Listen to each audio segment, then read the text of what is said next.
हरिः ओं श्रीगुरुभ्यो नमः। पंकजनाभाय संकर्षणाय शान्ताय विश्वप्रबोधाय भूतसूक्ष्मेन्द्रियात्मने सूक्ष्माय वासुदेवाय पूर्णाय पुण्याय निर्विकाराय कर्मविस्तारकाय त्रयीपालाय त्रैलोक्यपालकाय सोमरूपाय तेजोबलाढ्याय स्वयं ज्योतिषे दुरन्ताय कर्मसाधनाय पुरापुरुषाय यज्ञरेतसे जीवतृप्ताय पृथ्वीरूपकाय लोकाय नभसेन्तकाय विश्वयोनये विष्णवे जिष्णवे नमोऽस्तु। स्वर्गापवर्गदा सुद्वाराय सर्वरसात्मने परमहंसाय धर्मपालाय सद्धितफलरूपकाय कृष्णाय धर्मात्मने सर्वशक्तियुक्ताय घनसाङ्ख्ययोगीश्वराय हिरण्यवीर्याय रुद्राय शिष्टनाथाय दुष्टविनाशाय शून्यप्रवृत्ताय कर्मणे मृत्यवे विराट शरीराय निखिलधर्म्याय वाग्विभूतये निवृत्ताय सत्पुण्यभूरिवर्चसेऽखिलधर्मदेहाय चात्मने अनिरुद्धाय निभृतात्मने नमोऽस्तु। सर्वसत्त्वाय देवाय सन्नियमायकाय बहिरान्तरात्मने कारणात्मने समस्तार्धलिङ्गाय निर्गुणाय वेधसे जितात्मकसाधवे नमोऽस्तु। अनघादेव भवत्पदवनरुहसन्दर्शनेच्छवरलिनमाकुन् विनुवैष्णवसत्कृतमय्यनयुभव्यदर्शनं बुनीवे महात्मा। अनघ सकलेन्द्रियगुणाञ्जनमुनु भक्तप्रियंबु जलदश्यमंबुनु सौंदर्य समग्रममु अनुपममुनु निचमंगणावहमगोचुन् अळिकुलोपमलसदलकशोभितमगु अमृतांशुरेखानिभाननमुनु समकर्ण दिव्यभूषा प्रभाकलितंबु सुन्दरभ्रुवासरुचिरंबु सललितकुन्दकुट्मलसन्निभद्विज पूरितस्निग्धकपोलयुगमु पद्मपलाशलो शोभनलोचनंबुनु मन्दस्मितापाङ्गसुन्दरमुनु सस्मितालोकसततप्रसन्नमुखमुखम्बु सुन्दररुचिरमङ्गलगळम्बु हारमणिकुण्डलप्रभापूरकलितचारुमृगराजसन्निभस्कन्धयुतम्। हरिः ఓం శ్రీ గురుభ్యో నమః. శంకరుడు 10 మంది ప్రచేతసులకి ఆ సరోవర తీరంలో వాళ్ళకి దర్శనం ఇచ్చి వారి మనసులో ఉండేటువంటి శ్రీహరి యొక్క ఆ స్వరూపాన్ని ఈయన ఒక స్థుతి రూపంలో వాళ్ళకి ఉపదేశాత్మకంగా మహామంత్ర స్వరూపమైనటువంటి ఆ స్వరూపాన్ని శంకరుడు సాక్షాత్ శంకర భగవత్పాదుడు శంకర భగవంతుడు వీళ్ళకి చెప్తూ ఆయన ఎటువంటి వాడు అనేటువంటి విశేషాన్ని ఆయనకి నమస్కారం చేస్తూ నమః పంకజనాభాయ భూతసూక్ష్మేంద్రియాత్మనే వాసుదేవాయ శాంతాయ కూటస్థాయ స్వరోచిషే అని చెప్పి పంకజనాభం కలిగినటువంటి వాడవు నువ్వు, భూత సూక్ష్మేంద్రియాత్మ అయినటువంటి వాడివి, వాసుదేవుడి శాంతస్వరూపమైనటువంటి వాడి, నిరాకారమైనటువంటి వాడివి, స్వరోచిషే స్వయం జ్యోతి స్వరూపమైనటువంటి వాడివి అని చెప్పిన తర్వాత సంకర్షణాయ సూక్ష్మాయ దురంతాయాంతకాయ చ నమో విశ్వప్రబోధాయ ప్రద్యుమ్నాయాంతరాత్మనే అని చెప్పి స్వామి నువ్వు సూక్ష్మాయ నువ్వు చాలా సూక్ష్మమైనటువంటి స్వరూపం కలిగినటువంటి వాడువు, సంకర్షణుడివి నీవు, అంతకాయ అంతం లేనటువంటి అంతకాయ లోకాలన్నిటినీ కూడా అంతం చేసేటువంటి అంతం లేనటువంటి వాడు, సత్యం జ్ఞానం అనంతం బ్రహ్మ అనంతం కదా, అందువల్ల దురంతాయ అంటే అంతం లేనటువంటి వాడు నువ్వు, అంతకాయ లోకాలన్నింటినీ కూడా అంతం చేసేటువంటి వాడివి, సంకర్షణాయ సంకర్షణుడివి, విశ్వప్రబోధాయ జగత్తంతటికి కూడా బోధను కలిగించేటువంటి వాడివి, విశ్వప్రబోధకాయ అంటే ఏమిటి? విశ్వము అంటే ఏమిటి? మనకు ఉండేటువంటి స్పేస్ టైం అండ్ కలన పదార్థం. పదార్థం అంటే సమస్తమైనటువంటి జీవులు, చేతనము అచేతనము అయినటువంటివన్నీ కూడా ఎవరిని ఆశ్రయించుకుని ఉన్నాయో, ఏవైతే నిరంతరము కూడా జనన మరణ సైకిల్లో పడేటువంటి ఉన్నాయో, ఏవైతే శాశ్వతం కానటువంటివో, ఏవైతే అనిత్యమైనటువంటివో, అటువంటి ఆ విశ్వంలో ఉండేటువంటి సమస్త జీవులకి కూడా ప్రబోధాయ, వాటికి చైతన్యాన్ని ఇస్తావు, తెలివితేటలు ఇస్తావు, కర్మ చేసేటువంటి ఒకనొక ఆ కాన్షియస్నెస్ని కూడా ఇచ్చేటువంటి వాడు. విశ్వప్రబోధాయ, జగత్తంతటికి కూడా ప్రబోధం కలిగించేటువంటి వాడు. అంటే ప్రబోధము అంటే జ్ఞానం కలిగించేటువంటి వాడివి. అంటే అతి సాధారణమైనటువంటిది ఏమిటి అంటే, రాత్రి అంతా నిద్రపోతే అన్ని జీవులు నిద్రపోతాయి, ఏమీ తెలియని పరిస్థితి వస్తుంది. మర్నాడు సూర్యుడి కింద వస్తాడు. సూర్యుడు ఎప్పుడైతే వచ్చాడో వెంటనే సమస్త జీవులు మేల్కొంటాయి, సమస్త జీవులకి అన్ని విషయాలు తెలుస్తూ ఉంటాయి. ఇది సాధారణమైనటువంటి ఎగ్జాంపుల్. ఇప్పుడు ఆ విధంగా సమస్త జీవుల యొక్క హృదయాలలో తెలివి రూపంగా ఉంటూ ఆ జీవులందరినీ కూడా ఎప్పుడు నిద్రపోవాలి, ఎప్పుడు తినాలి, ఎప్పుడు పుట్టాలి, ఎప్పుడు బతకాలి, ఏ విధమైనటువంటి సుఖదుఖాలు అనుభవించాలి అనేటువంటి ప్రబోధం అంతటినీ కూడా ఎవరు చేస్తూ ఉంటారంటే లోపలుండేటువంటి అంతరాత్మనే. అంతరాత్మ అంతర్యామైనటువంటి వాడు ఆయన. తర్వాత ప్రద్యుమ్నాయ, ఆయన ప్రద్యుమ్నుడు, అటువంటి ఆయనకి నమస్కారము అని చెప్పాడు. ఇప్పుడు మనకి 3 రకాలైనటువంటి పదాలు వచ్చాయి. వాసుదేవుడు, సంకర్షణుడు, ప్రద్యుమ్నుడు అనేటువంటి 3 రకాలైనటువంటి పేర్లు వచ్చాయి మనకి. తర్వాత శ్లోకంలో అనిరుద్ధుడి పేరు కూడా వస్తుంది. వీటిల్ని చతుర్వ్యూహములు అంటారు. వీటి గురించి ఈ రుద్రగీత అయిన తర్వాత ఈ 4 వ్యూహాలంటే ఏమిటో మనం చేస్తాం. నమో నమో అనిరుద్ధాయ హృషికేశ ఇంద్రియాత్మనే నమః పరమహంసాయ పూర్ణాయ నిభృతాత్మనే. నమో నమః అనిరుద్ధాయ, అనిరుద్ధుడివి నువ్వు.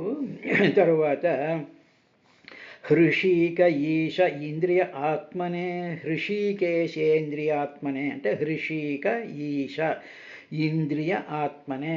కన్ను మొదలైనటువంటి ఇంద్రియాలు ఉన్నాయి కదా, జ్ఞానేంద్రియాలు, తర్వాత కర్మేంద్రియాలు ఉన్నాయి కదా. ఈ కర్మ జ్ఞానేంద్రియాలకి ఈశ కంట్రోలర్ ఎవరైతే ఉన్నాడో అటువంటి ఆ హృషికములకు కంట్రోలర్ అయినటువంటి వాడు మనోరూపంలో ఆత్మనే అంటే మనస్సు యొక్క రూపంలో ఆయన కనిపిస్తూ ఉంటాడు. అటువంటి విధంగా అంటే ఇంద్రియాలన్నీ తీసుకొచ్చి ఒక ప్లేస్లో పారేసినప్పుడు అది మనసు అవుతుంది. ఆ మనసులో ఉండి ఆ మనసుని ప్రేరేపిస్తూ ఇంద్రియాలని చాలనం చేసి ఆ ఇంద్రియాలని నువ్వు కంట్రోల్లో పెట్టుకునేటువంటి వాడువు నువ్వు. మనస్సు రూపంలో ప్రకటితమయ్యేటువంటి వాడువు నీవు. అనిరుద్ధాయ, ఆ అనిరుద్ధుడికి నమస్కారం. తర్వాత పరమహంసాయ, హంస అంటే అజ్ఞానమును పోగొట్టినటువంటిది అని మనం చేసుకున్నాంగా. పరమ అంటే ఉత్కృష్టమైనటువంటి, శ్రేష్టమైనటువంటి, అన్నిటికన్నా కూడా ఎంతో హయ్యెస్ట్ లెవెల్లో ఉండేటువంటి అజ్ఞానాన్ని పోగొట్టేటువంటి మెకానిజంని హంస అంటారు, పరమహంస అంటారు. అంతే శ్రీరామకృష్ణ పరమహంస. పరమహంస అని వారికి ఎందుకు పేరు వచ్చింది అంటే సమస్తమైనటువంటి భక్తుజనుల్లో, సాధకులలో, మానవులలో ఉండేటువంటి ఎన్నో రకాలైనటువంటి అజ్ఞానాలన్నిటినీ కూడా ఆయన పటాపంచలు చేశాడు కాబట్టి ఆ జీవితం అంతా కూడా హంసలాగా నిరంతరము కనిపిస్తూ ఉండేటువంటి జగత్తంతా కూడా అజ్ఞానము, మిథ్యాభూతము అనేటువంటి విషయాన్ని ఆయన పక్కకి, నీళ్లలాంటి దీన్ని పక్కకు తోసేసి జ్ఞానపరమైనటువంటి పరమాత్మనే ఆయన నిరంతరము ధ్యానించాడు కాబట్టి అటువంటి మహోత్కృష్టమైనటువంటి అంటే సన్యాసము, యతుల కన్నా కూడా హయ్యెస్ట్ లెవెల్లో ఉండేటువంటి ఆ అటువంటి మహానుభావుల్ని పరమహంస అంటారు. కాబట్టి ఈ శ్రీ మహావిష్ణువు పరమహంస స్వరూపుడైనటువంటి వాడు. ఆయన పూర్ణాయ, పరిపూర్ణమైనటువంటి వాడు. అన్ని దానిలోనే మా ఇంటి నిండా పూర్ణంగా ఉన్నాయండి అన్ని వస్తువులు అంటాం. ఇంకా దేని గురించి వెతుక్కోక్కర్లేదు, అన్ని వస్తువులు మన ఇంట్లో ఉన్నాయి అనుకున్నాం అనుకోండి, దాన్ని పూర్ణంగా ఉంది అంటాం. అదే ఒక కొండ నిండా నీళ్లు ఉన్నాయనుకోండి, పూర్ణ కుంభము అంటాం, దాన్ని పూర్తిగా నింపున్నాయని. అదేవిధంగా ఈయనెవరంటే పూర్ణాయ అంటే సమస్తమైనటువంటి జీవులలో ఉండేటువంటి అణువులలో ఉండేటువంటి అంతరాలలో సూక్ష్మతరంగా సూక్ష్మతమంగా నిండిపోయినటువంటి వాడిని పూర్ణుడు అంటారు. అందువల్ల పూర్ణమిదం పూర్ణమేవావశిష్యతే అంటాం చూస్తే, పూర్ణం పూర్ణమదః పూర్ణమిదం పూర్ణమేవావశిష్యతే. ఆ పూర్ణస్వరూపం అనేటువంటి వాడివయ్యాను. నిభృతాత్మ అంటే ఏమిటి? వృద్ధిక్షయాలు అంటే పెరగడం నశించడం అనేటువంటివి లేనటువంటి వాడు ఆయన. అంటే ఏమిటి? ప్రతి జీవి, ప్రతి నక్షత్రం కానీ గ్రహం కానీ మరొకటి కానీ ఏది తీసుకున్నా సృష్టిలో ఈ పంచభూతకమైనటువంటి ఇదంతా కూడా పుట్టడం, పెరగడం, మరణించడం, పుట్టడం, పెరగడం, క్షయం చెందడం అనేటువంటి లక్షణాలతో కూడుకునేటువంటి దానిని భృతాత్మ అంటారు. నిభృతాత్మ అంటే ఏమిటంటే ఈ రెండు ఆస్పెక్ట్స్ లేనటువంటివి. అంటే జనన మరణాలు లేవు, తర్వాత వృద్ధిక్షయాలు లేవు. అటువంటి స్థితిని అంటే అచలమైనటువంటి, స్థిరమైనటువంటి, నిత్యమైనటువంటి, సత్యమైనటువంటి, బ్రహ్మమైనటువంటి జ్ఞానానికి ఎప్పుడూ కూడా వృద్ధిక్షయాలు ఉండవు. జ్ఞానం పెరగడం ఉండదు, తరగడం అంటూ ఉండదు. మనం ఏమనుకుంటాం, ఈయనకి చాలా జ్ఞానం పెరుగుతోందండి అంటాడు. జ్ఞానం అంటే ఏమిటంటే వీడో పుస్తకం చదువుతాడు, రెండో పుస్తకం చదువుతాడు, మూడో పుస్తకం చదువుతాడు అనేటప్పటికి వాడి పుస్తకంలో ఉన్నదన్నీ తీసుకుని ఫిలప్ చేసుకుంటూ ఉంటాడు. వాడికి అందుకని ఆయనకి జ్ఞానం బాగా పెరుగుతోంది అంటారు. అది కాదు, పుస్తక జ్ఞానం కాదు. జ్ఞానము అంటే సత్యము అని అర్థం. సత్యం జ్ఞానం అనంతం బ్రహ్మ. అటువంటి ఆ వృద్ధిక్షయాలు లేకుండా పరిపూర్ణమైనటువంటి స్థితిలో ఉండేటువంటి నిభృతాత్మనే నమో నమః అని శంకరుడు వాళ్ళకి ఆ ప్రత్యేకతలకి వాళ్ళ చేత ఆ శ్రీమన్నారాయణుడి యొక్క ఆ శ్రీహరి రూపానికి ఆయన నమస్కారం పెట్టిస్తూ, ఇంకా ఆయనటువంటి వాడంటే స్వర్గాపవర్గద్వారాయ నిత్యం శుచిషదే నమః నమో హిరణ్యవీర్యాయ చాతుర్హోత్రాయ తంతవే అని 37వ శ్లోకంలో స్వర్గాపవర్గదాయ. స్వర్గ అపవర్గములు అంటే ఏమిటి? స్వర్గాన్ని, అపవర్గం అంటే మోక్షాన్ని. స్వర్గాల్ని ఇస్తాడు మానవుడు. మాకు స్వర్గం కావాలి, సుఖం కావాలి, కార్లు కావాలి, ఏదో కొత్త కొత్త కార్యక్రమాలు కావాలి అనుకునేటువంటి వాళ్ళకి అవి ఇస్తూ ఉంటాడు. కానీ ఈ జంఝాటాల్లో నుంచి వదిలేసి పరిపూర్ణమైనటువంటి భాగవత తత్వం కావాలి, భగవంతుడే కావాలి, ఇదంతా భగవన్మయమైనటువంటిది అని చెప్పి ఎవరైతే ముక్తిని కోరుతుంటారో అవి కూడా ఇస్తాడు. కాబట్టి స్వర్గ అపవర్గద్వారాయ ఈయన ద్వారం అట. ఈ శ్రీహరిని ధ్యానిస్తూ ఉంటే మాకు ఇవే కావాలనుకుంటే అవే దొరుకుతాయి, ఇవి అక్కర్లేదు మాకు పరమాత్మే కావాలి అనుకుంటే పరమాత్మ దొరికేటువంటి వాడు. అటువంటి ఆయన స్వర్గాపవర్గ ద్వారాయ. ఆయన హిరణ్య వీర్యాయ. హిరణ్యము అనేటువంటిది ఏమిటంటే బంగారం అని కదా. బంగారం అంటే మంచి తేజస్సుతో వెలిగిపోయేటువంటి డాజిలింగ్ రేడియంట్ మెటల్ ఏదైతే ఉంది బంగారం ఉంటుంది. హిరణ్యవర్ణాం హరిణీం సువర్ణరజతస్రజాం చంద్రాం హిరణ్మయీం లక్ష్మీం జాతవేదో మమావహ అని అమ్మవారి యొక్క తేజస్వరూపమే. ఆ తేజస్సే తన శక్తిగా కలిగినటువంటి వాడు. హిరణ్యవర్ణ వీర్యాయ అంటే అమ్మవారి యొక్క శక్తే తన శక్తిగా కలిగినటువంటి వాడు, అంటే తేజోమయమైనటువంటి శక్తి కలిగినటువంటి వాడు. తరువాత చాతుర్హోత్రాయ. చాతుర్హోత్రమైనటువంటి కర్మకు సాధనమైనటువంటి వాడు. తంతవే అంటే ఏమిటి? 4 రకాలైనటువంటి కర్మలను తనే సాధనమైనటువంటి వాడు. చతుర్కర్మకు చతుర్వ్యూహ చతుర్దంశ చతుర్భావ చతుర్వేద విదేకపాత్ ఆ చతుర అనేటువంటి వాటిలి అవి చేసేటువంటి కర్మలకు ఈయన సాధన. ఈయన ద్వారానే ఆ 4 కర్మలు కూడా జరుగుతూ ఉంటాయి. అవే కాకుండా తంతవే అంటే ఆ కర్మల్ని విస్తరింపజేసేటువంటి అగ్నిస్వరూపుడు. తంతవే అంటే అగ్నిస్వరూపుడు. చాతుర్హోత్రము అంటే ఆ అగ్నిస్వరూపుడైనటువంటి ఆయనకి తర్వాత ఆయన నిత్యం శుచిషదే, నిత్యం ఎల్లప్పుడూ కూడా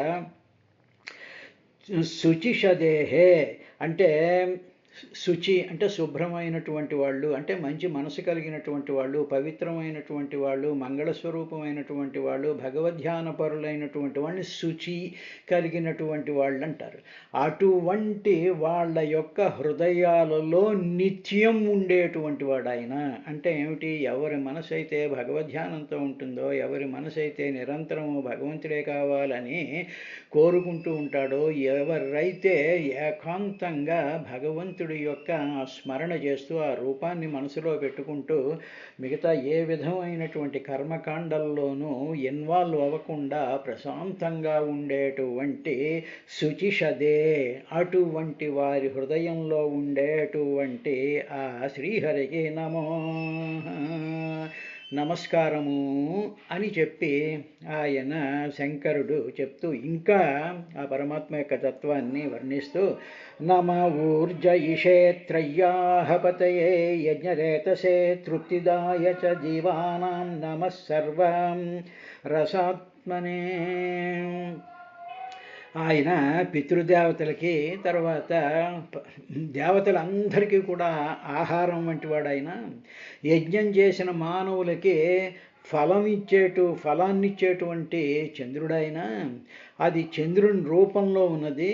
కర్మకు మూలమైనటువంటి ఈ వేదాలన్నిటికీ ప్రభు అయినటువంటి వాడు శ్రీహరి.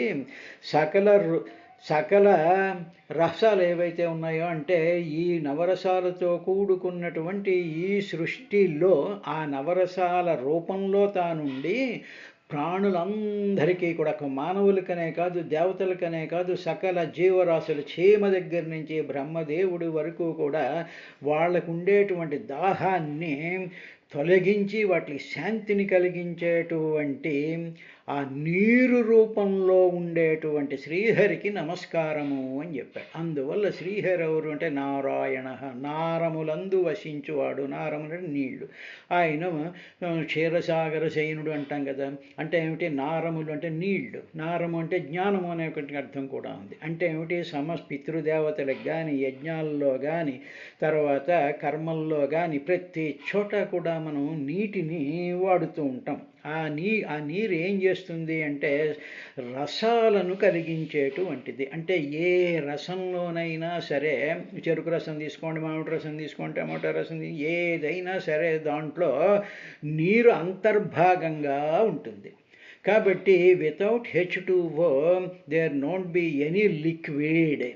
కాబట్టి ఉదాహరణకి ఏమండి, బంగారాన్ని మొత్తం కరిగించేసేసి బంగారాన్ని అలా పెట్టేస్తే బంగారం అనేటువంటి ద్రవ రూపంలో ఉంటుంది కదా అంటే ఉంటుంది. కానీ ఎప్పుడైతే బంగారం ద్రవ రూపం అవుతుందో అట్మాస్ఫియర్లో ఉండేటువంటి నీటిని ఆ బంగారం ఆ మ్యాటరు వెంటనే లాగేస్తుంది, లోపలికి లాగేసుకుని దాంట్లో పెట్టేసుకుంటుంది. ఎప్పుడైతే అదే విధంగా సర్వభూతాలలోనూ సర్వ పదార్థాలలోనూ కూడా ఈ H2O అనేటువంటిది, వాటర్ అనేటువంటిది కంటెంట్ ఒకటి ఎక్కువ ఉంటుంది. కాబట్టి అదే వాటరు ఊర్జే అంటే పితృదేవతలకు అన్నం కోసం. అందుకని జలతర్పణాలు అని ఇస్తూ ఉంటాం. సూర్యుడికి సంధ్యార్ఘ్యం ప్రదానం చేస్తూ ఉంటాం. అదేవిధంగా సంధ్యాంగ దేవతలను ఉంటారు, గాయత్రి, తర్వాత నిమృజి దేవతలని, తర్వాత సరస్వతి అని, ఈ సమస్తమైనటువంటి దేవతలకి తర్పాంజలి ఇస్తూ ఉంటాం. వాళ్ళకి అది ఆహారం అవుతుంది, నీరు అనేటువంటిది. తర్వాత ఇషే అంటే దేవతలకు వేసేటువంటి ఆ అన్నంలో కూడా వాటరే ఉంటుంది. త్రయ్యాహ, ఇవన్నీ కూడా త్రయ్యాహ అంటే మూడు అంటే సామవేదం, ఋగ్వేదం, యజుర్వేదాలకి పతయే ప్రభువు.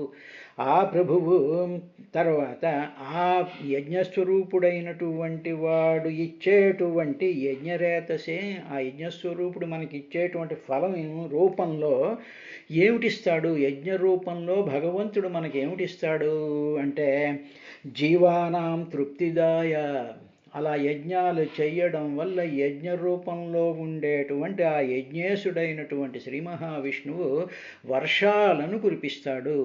అందుకనే చూసారా, మనం యజ్ఞం చేస్తున్నప్పుడు వర్షం కోసం యజ్ఞం చేస్తూ ఉంటారు. సమస్తమైనటువంటి యజ్ఞాలు కూడా వర్ష రూపంలో, అంటే వర్షం అంటే ఇక్కడ భగవంతుడి యొక్క అనుగ్రహ రూపంలో, భగవంతుడు ఇచ్చేటువంటి సంపదల రూపంలో, ఆ సంపదలు రసాల రూపంలో సమస్త జీవులకి కూడా తృప్తినిచ్చేటువంటి సర్వరస ఆత్మనే, అన్ని నవరసాలలోనూ కూడా ఉండేటువంటి ఆత్మస్వరూపమైనటువంటి వాడు, దాంట్లో నిండుగా ఉండేటువంటి అటువంటి ఆ రసాత్మస్వరూపుడైనటువంటి ఆయనకు నమస్కారము అని చెప్పాడు. ఇప్పుడు నీరు గురించి ప్రస్తావన వచ్చింది కాబట్టి మనం మామూలుగా సైంటిస్టులు వీళ్ళు వాళ్ళు ఏమనుకుంటే H2 అంటారు, 2 హైడ్రోజన్లు 1 ఆక్సిజన్ను, అది నీరండి అనేస్తారు. బాగానే ఉంది, నీరు అయితే బాగానే ఉంది. ఆ నీటిని నేను మైక్రోస్కోప్ కిందో లేకపోతే దానికి ఒక స్పెక్ట్రమో లేకపోతే NMR స్పెక్ట్రమ్ అంటూ ఉంటానండి, అవి ఏవైనా తీసి చూసేటప్పటికీ దాంట్లో ఏం కనిపిస్తుంది? H2 హైడ్రోజన్ యాటమ్స్ ఏమో అవేమో వైబ్రేట్ అవుతూ ఉంటాయి, ఆక్సిజన్ యాటమ్ వైబ్రేట్ అవుతూ ఉంటుంది, ఏదో చక్కగా తిరుగుతూ ఉండేటువంటి దృశ్యం కనిపిస్తుంది. ఇప్పుడు ఆ నీటిని మనం ఒంటి మీద పోసుకున్నాం అనుకోండి, పోసుకునేటప్పటికి మనకి ఏమవుతుంది? మన శరీరం మీద ఉండేటువంటి కుళ్ళు కుశుద్ధం మట్టి దుమ్ము ఇదంతా మొత్తం అంతా పోతుంది. ఓకే, నీరు ద్రవం కాబట్టి అదేమో సర్ఫేస్ టెన్షన్ ఫోర్సెస్ వల్ల దుమ్ముని ధూళిని కిందకి తీసేస్తుంది, బాగానే ఉంటుంది. పోసుకున్న తర్వాత నీకు a feeling of relaxation, a feeling of ఆనందం, ఒక ఫీలింగ్ ఆఫ్ తృప్తి, ఒక రకమైనటువంటి సుఖ సంతృప్తి కలుగుతుంది. చూసారా, ఎందుకు సుఖ సంతృప్తి కలుగుతోంది అంటే నీటిలో సుఖాన్నిచ్చేటువంటి అంతర్లీనంగా ఒక శక్తి ఉన్నది. అదేవిధంగా ఎండిపోయినటువంటి నాలిక మీద నీళ్లు పోసామనుకోండి, H2O 2 హైడ్రోజన్ ఆటములు 1 ఆక్సిజన్ ఆటము తీసుకొచ్చి దాంట్లో పెడితే మీకు తృప్తి ఇవ్వదు.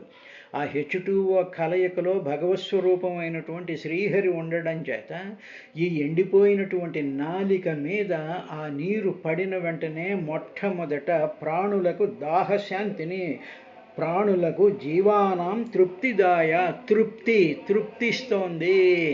కాబట్టి ఆ తృప్తిచ్చేటువంటి నీటిలో శ్రీహరి ఉంటాడు. అందుకనే కార్తీక మాసంలో చిన్న చిన్న సముద్రాల్లోనూ నదుల్లోనూ బావుల నీళ్ళల్లోనూ చెరువుల్లోనూ ఆవు చేసినటువంటి గెట్టలలో కూడా కొంత నీరు నిలబడి ఉంటే ఆ నీటిలో కూడా శ్రీమన్నారాయణుడు ఉంటాడు అని చెప్పి కార్తీక మాసం యొక్క పురాణంలో మనకి దానికి సంబంధించినటువంటి విశేషం తెలుస్తుంటుంది. అంటే మానవుడి యొక్క దేహంలో నీటి రూపంలో శ్రీహరి ఉన్నాడు. అంటే శ్రీహరి ఎక్కడికో వెళ్ళక్కలే, శ్రీహరి మన శరీరంలోనే నీటి రూపంలోనే ఉండి మన జీవనాన్ని, మన యొక్క బతుకుని, మన యొక్క ఆలోచనల్ని, మన ఉండేటువంటి టెంపరేచర్స్ని వీటిలన్నింటినీ కూడా కంట్రోల్ చేస్తున్నాడు. కాబట్టి ఆయన క్షీరసాగర శయనుడు అంటారు. కాబట్టి అటువంటి దాహశాంతిని కలిగించేట ఆ రిలాక్సేషన్ ఇస్తుంది, దాహాన్ని తీరుస్తుంది. ఒక మానవుడికైనా అండి, సమస్త జీవులు బతుకుతున్నాయి అంటే నీటి వల్ల బతుకుతున్నాయి. బతికించేటువంటి లక్షణం ఎందులో ఉంది? నీటిలో ఉంది, H2Oలో కాదు. ఆ నీరు అనేటువంటి దాంట్లో అంతర్లీనంగా అవ్యక్తంగా సంతృప్తినిచ్చి ప్రాణాలని నిలబెట్టి రక్తాన్ని శుద్ధి చేసి శరీరాలకి రిలాక్సేషన్ ఇచ్చి సమస్తమైనటువంటి వృక్షజాతులన్నిటినీ కూడా వాటిని పుష్పించేటట్టు ఫలాలు చేసేటువంటిది ఏమిటి అంటే నీరు. అందువల్ల ఆయన ఫలస్వరూపుడు అన్నారు. అందువల్ల యజ్ఞరేతసే అంటే అదన్నమాట, యజ్ఞం యొక్క ఫలస్వరూపుడైనటువంటి ఆ శ్రీమన్నారాయణుడికి నీటి రూపంలో ఉండేటువంటి ఆ శ్రీమన్నారాయణుడికి నమస్కారము అని చెప్పారు. కాబట్టే మన భారతదేశంలో మనకి అటు గంగా నది దగ్గర నుంచి ఇటు కావేరీ నది వరకు ఉండేటువంటి సమస్త నీటి ప్రవాహాలన్నీ కూడా ఎందుకు పరమ పవిత్రమైనటువంటివి అని చెప్పారు అంటే, నమ ఊర్జయిషేత్రయ్యాహ పతయే యజ్ఞరేతసే తృప్తిదాయా చ జీవానాం నమ సర్వరసాత్మనే. కాబట్టి రసస్వరూపుడు కాబట్టి మనకి సమస్త నదులు కూడా పవిత్రమైనటువంటివి అని చెప్తూ ఉంటారు. ఆ ఆ కాన్సెప్ట్ని కూడా రుద్రుడు ఈ ప్రచేతసులకి చెప్పిన తరువాత అటువంటి శ్రీ ఇంకా ఎటువంటి వాడు అని చెప్పి ఆయన సర్వసత్వాత్మదేహాయ విశేషాయ స్థవీయసే నమస్త్రైలోక్యపాలాయ సహ ఓజోబలాయ చ అని సకల ప్రాణుల యొక్క వ్యష్టి దేహము. వ్యష్టి అంటే వ్యక్తి వ్యష్టి అంటాం అన్నమాట. సకల ప్రాణుల యొక్క వ్యష్టి దేహము అయిన సర్వసత్వాత్మదేహాయ అంటే ఇప్పుడు మనం చూస్తూ ఉండేటువంటి సమస్తమైనటువంటి ఈ 84 లక్షల జీవరాశుల్ని ఇలాగ మనం నుంచోబెట్టాం అనుకోండి. ఏనుగులు, వృక్షాలు, ఈ ఈగలు, చీమలు, దోమలు, మనుషులు వీటిలన్నిటినీ తీసుకొచ్చి ఇలాగ ఒక దాని మీద ఒకటి నిలబెట్టాం అనుకోండి. అన్నిటినీ కలిపేసి అన్నిటినీ ఒక చోటకి తీసుకొచ్చేసేసి ఏదో బోర్డు మీద రకరకాలైనటువంటి బొమ్మలు అంటించినట్టుగా ఈ సృష్టిలో ఉండేటువంటి సమస్త జీవులన్నిటినీ కలిపి ఒక దేహం కింద చేసామనుకోండి. ఆ దేహస్వరూపుడే సకల ప్రాణులకు దేహమైనటువంటి వాడు. సకల ప్రాణుల యొక్క దేహాలలో తానుంటూ సకల ప్రాణుల యొక్క దేహాలనే తన దేహంగా కలిగినటువంటి విరాట్ స్వరూపుడైనటువంటి వాడు, పృథివీ స్వరూపమైనటువంటి వాడు, త్రైలోక్య పాలకుడైనటువంటి వాడు, ఓజము బలము ఇచ్చినటువంటి వాయుస్వరూపమైనటువంటి వాడికి నమస్కారం అన్నాడు. రేపటి కార్యక్రమంలో ఇంకా పరమాత్మ యొక్క స్వరూపాన్ని శంకర్ల వారు ఏం చెప్పారు అనేటువంటి విశేషాన్ని చూద్దాం.